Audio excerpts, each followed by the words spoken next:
As we approached home, I could feel something heavy weigh down my heart. It was late, but the boys led me inside and turned on the lights in the lobby. Finally, we can relax. It will be good to have some rest without devils breathing down our necks. I'm just tired. Can I hit the hay early? Matthew's smile. He's just like, I killed someone today. What a cutie patoot. I think some sleep would be good for all of us. I looked at Damien, knowing he could read my mind, and frowned. I didn't want him to know my thoughts on the situation. Yeah, bed sounds good. I just wanted to end tonight. Too much had happened, and I felt dizzy just trying to figure it out. Damien spoke up, stopping all of us from moving. Should we be gone in the morning? No. The air became still with tension.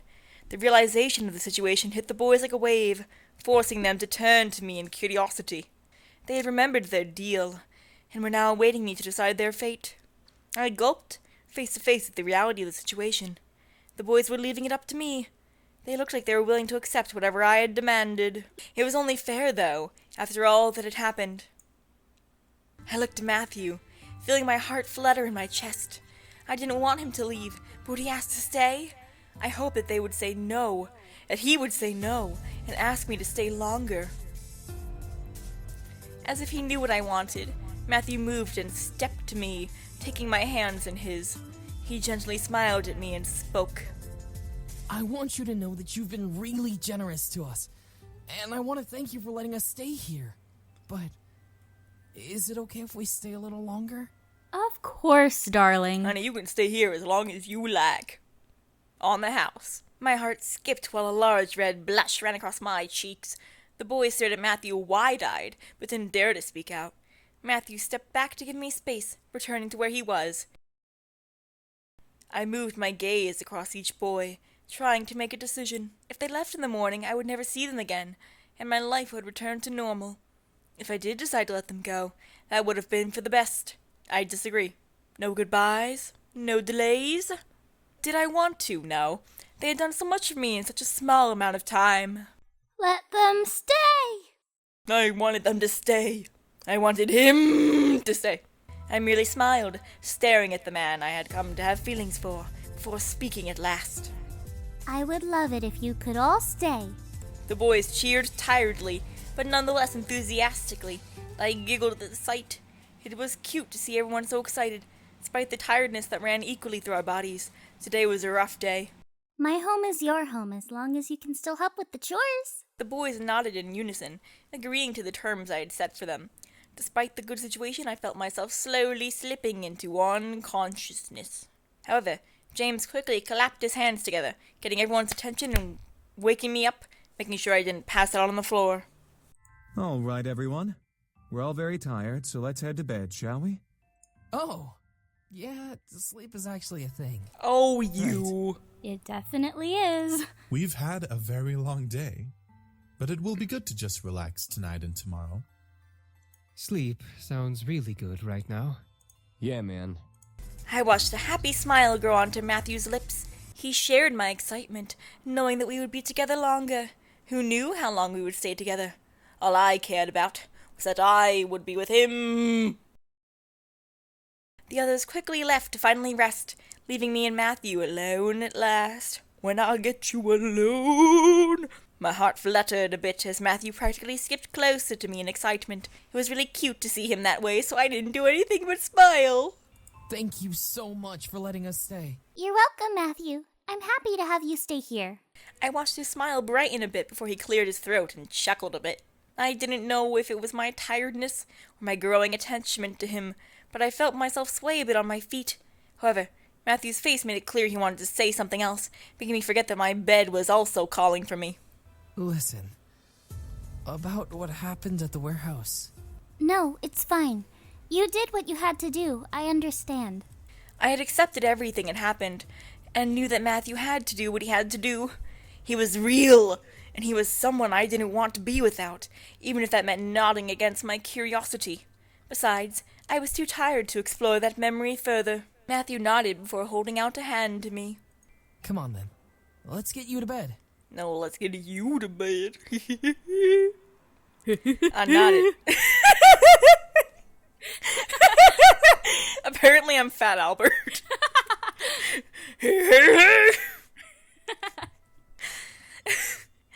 I nodded before Matthew gently lifted me up into his arms like a bride and carried me to my room. I didn't want to leave his arms, leaning my head against Matthew's chest, but eventually I was slowly lowered to my bed and covered with my bed covers. I was still in my school clothes, but I was too tired to strip or care. I looked to Matthew, fighting a yawn from escaping me as he gently ran a hand over my hair. Have a good night, okay? I'll make breakfast again in the morning. I nodded with a tired smile before watching him slowly stand and leave my room, closing the door. A wave of happiness washed over me as I laid in bed. I made a good choice. Sure, it would be hard, but I could tell that we'd be able to manage it. Help around the house and being with a man who I was slowly starting to fall for would be worth it. I slowly felt my exhaustion take over. I let sleep consume me as I drifted into the darkness in my mind. Everything was peaceful. I was happy.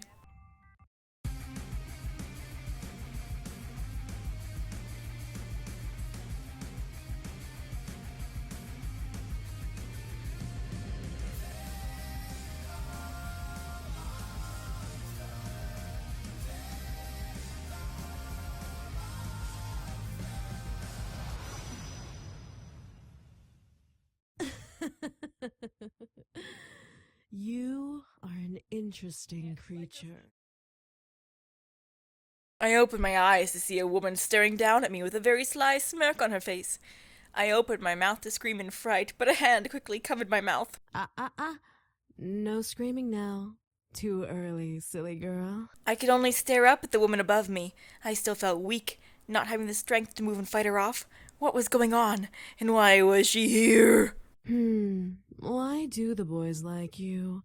You're unique, yes, but that can't be all that you have going for you. Rage began to consume my core again. This woman, whoever she was making me mad. She must have known as she let in the smirk grow onto her face. Ooh, you're feisty. That could be why. Before I could bite her hand in anger, she removed her hand from my lips, standing up and staring down at me from her place next to my bed.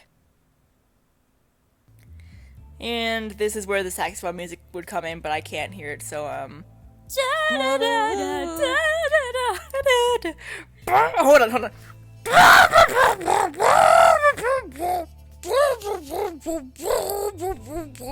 That's a good enough saxophone, right? Yep.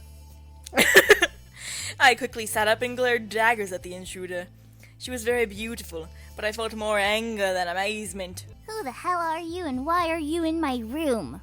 The woman began to laugh, making the rage inside me increase. I wanted to punch her, but I waited for her answer.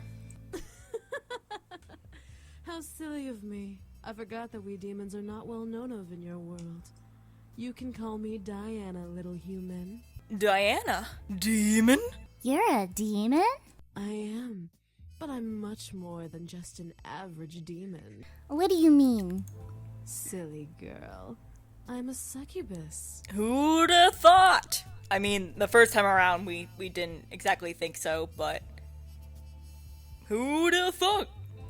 I stared at Diana in shock. A succubus versus incubi. Now succubus, great. I had met both genders of sex demons. Diana crossed her arms under her bosom and looked at my body. Well, you are pretty. But you seem very reckless. Too reckless. I moved out and stood from the bed, still glaring at Diana. Why are you here? Oh, I just wanted to see who my competition was. Competition?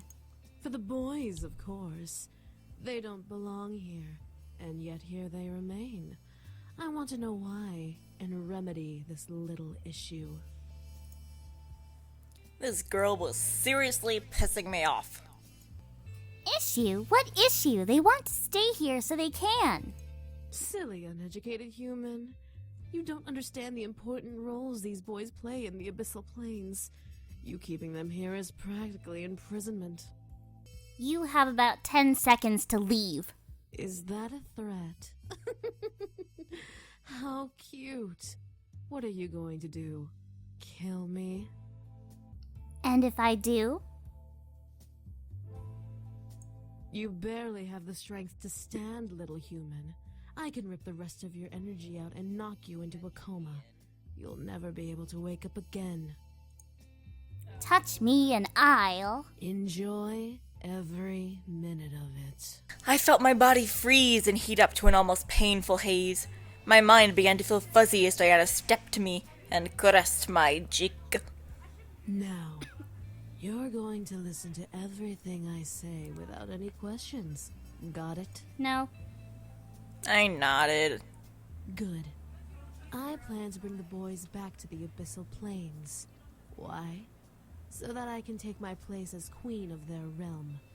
They have no reason to be here in this silly little world, so I'm going to make sure they return home. Okay, Pumpkin? I nodded, growled. My rage couldn't be concealed, despite the hold I was under. You evil bitch. Whoa! Call me evil all you want, dearie. I'm not evil. You're just in my way. I felt Diana lean into my ear and whisper, making me unconsciously shiver in both pleasure and annoyance. Now, be a good little human and go to bed. I'll make sure they're gone before you get home tomorrow from school, so make sure to say goodbye in the morning. I felt my body move on its own to lay in bed and cover itself with my bed sheets. I glared at Diana the entire way down. Diana laughed at my futility. I'll get you. Oh, please do.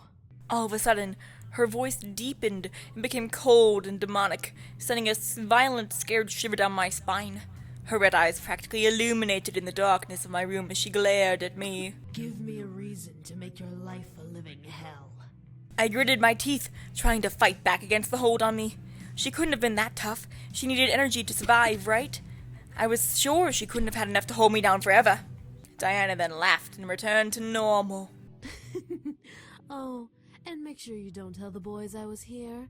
I want my visit to be a surprise. I felt the hold on me disappear, allowing me to sit up and practically growl at Diana in rage. What's stopping me? Then you must not care about your friends and family as much as you care for the boys. I stopped and stared. What did she mean by that? Was that a threat to my family? Diana smirked at me, knowing the confusion behind my eyes, especially because I was confused as to why I even still gave a shit about my family. Let's just say that if you tell the boys about me, I'll make sure that no one will care for you, and you'll be all alone in this little house until the day you die.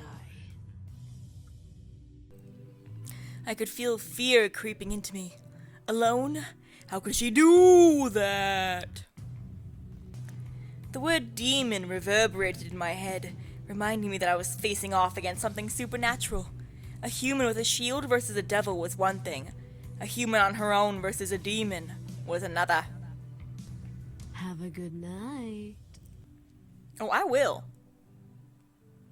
And with that, Diana sank into the floor through a magic purple pentagram, which disappeared as her head vanished into the floor. I couldn't believe it. I had one problem, and now I had another. Instead of a crazy psycho devil who wanted to kill me and the boys, I had a succubus wanting to ruin my life and take the boys away. Could my life get any worse? No, I wasn't going to let her win. She's not as powerful as she looks. I know it. She's not as powerful as she looks. Oh. I know it. That's not me. I had to mentally confirm it. She wasn't going to win. The boys wanted to stay with me. I let out a sigh before closing my eyes, affirming my plan of action. No matter what she was going to do, I was going to beat her. To a pulp! Eventually the morning arrived and the sun screamed at me to get up. Surprisingly, can you imagine? I stretched out and quickly got dressed, getting ready for school. She expects me to say goodbye to the boys. I will say good morning, and I will see them when I come back. No way am I gonna say goodbye. I scooped up my bag and headed downstairs to the dining room, seeing the boys already eating a delicious selection of food.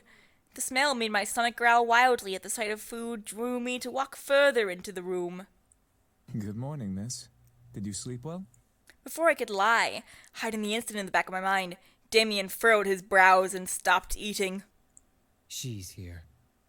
The boys looked at Damien in confusion, while I cursed his ability silently in my mouth. Damien, what's up with you? Of course she's here. She kinda owns the house. Oh, Matthew, you're precious. No. Damien looked to me, wanting me to explain for him. However, the threats that Diana gave me last night warned me to keep my mouth shut, but I won't. Yeah, fuck it. Diana! Damien pressed his lips together into a fine line. The other boys looked at me with a raised eyebrow. A girl named Diana came by last night. Diana? Is she important? Did she try to hurt you? She's a succubus? That single word made the boys stop and stare at me.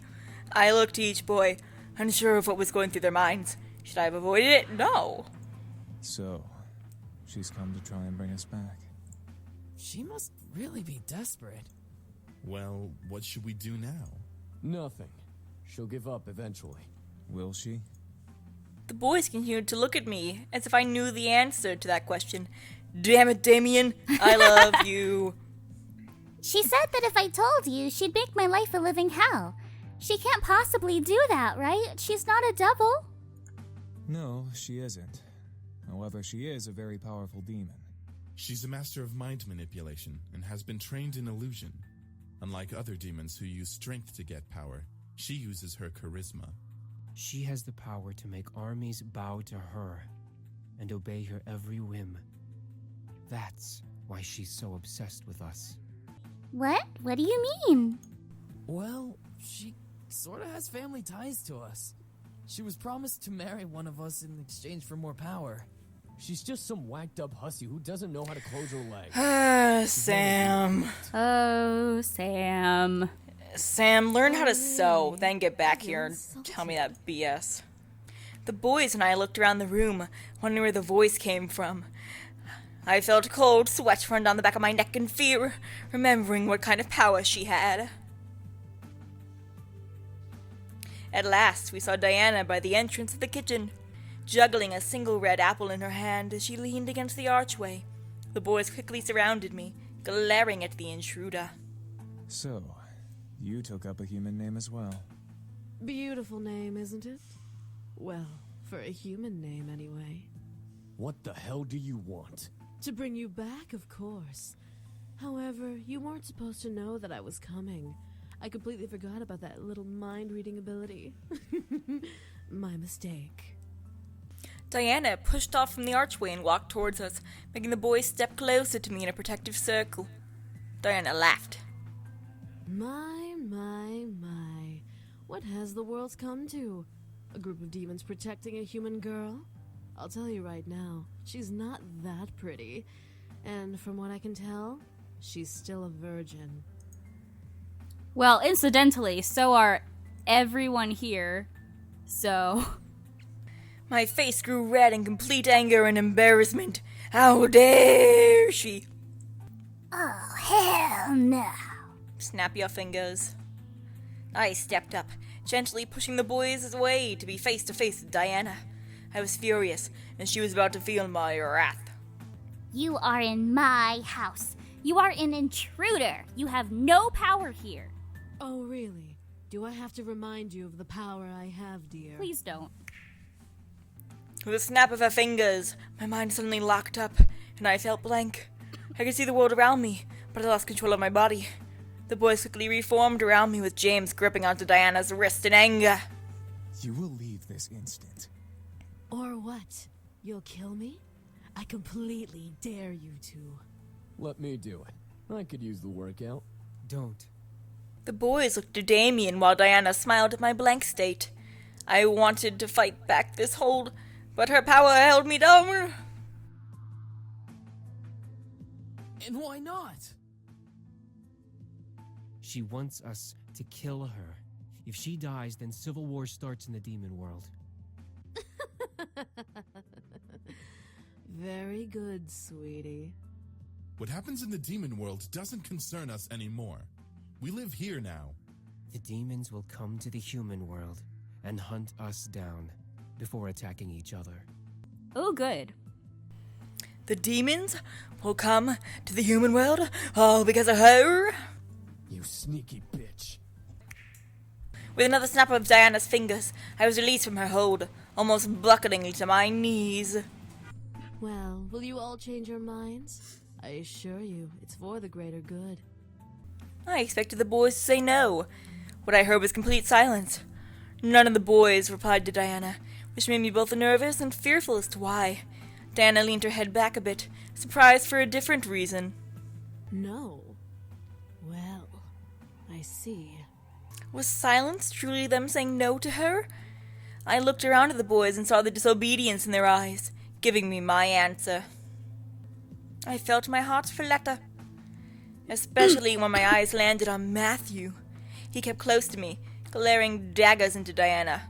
I could feel he was completely adamant in his choice to stay. I don't know what, but I was incredibly happy to know he wanted to stay.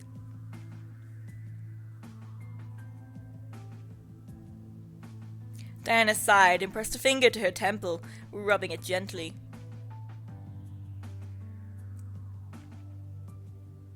Either all of you are playing a very convincing hard-to-get game, or you all must be out of your minds.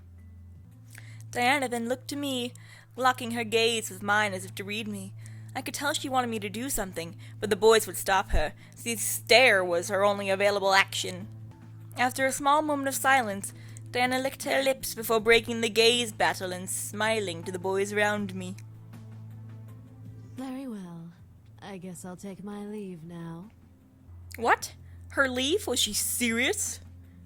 No, she's Diana.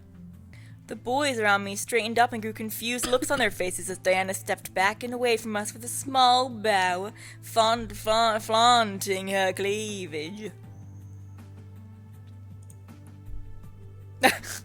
That looks so funny when it's jittery.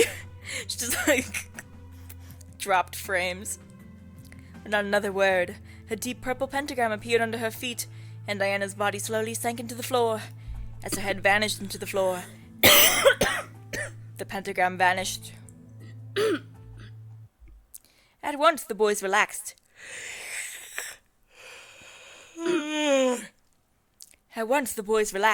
And slowly began to return to their spots at the table, each in deep thought. She'll be back, but she won't kill us. She needs us alive. Whatever. We'll just keep saying no. She can't force us to come back. She can't do anything but annoy us. Eventually, she'll give up. That's the hope, anyway. Hopefully. Matthew walked over to me and held my hand gently, looking at me with a smile. Everything will be okay. Promise. I nodded, feeling that he was telling the truth, or at least a hopeful and comforting thought, and smiled back. Matthew gently leaned close to me and kissed my cheek, however, making me blush and forget what I was thinking about. Oh, that's cute. That's different. Aw. The sound of collective chuckles and playful snickers whispered through the air, making me blush even more. But the laughter... the laughter stopped as Sam let out an oof after a fluffy object collided with his face. He threw Simon at him! Oh, never mind. A fluffy anime plushie. God damn it, Matthew. I didn't know we were getting in with a weeb. Confirmed weeb. God damn it, Matthew! I trusted you! I looked up to see... Oh. Okay. He and I pulled away from each other just as the sound of Naomi's car appeared. I quickly ate my food, waved to the boys, and left, confident that nothing was going to happen. Can I just say, that was my favorite so far. My favorite of the iterations of that really scene. cute. I don't even remember what Sam did. I think just Sam know that just Damien's... like brushed our hair aside or something. I But like, no, what did Sam do when he looked back at the group and he was like, grr? Because Damien and Eric did that stupid thing where they kissed our hand and then like somehow looked back at them like. I think Sam was looking over our forehead or something like that. Never ever say that nothing will happen before the day is over.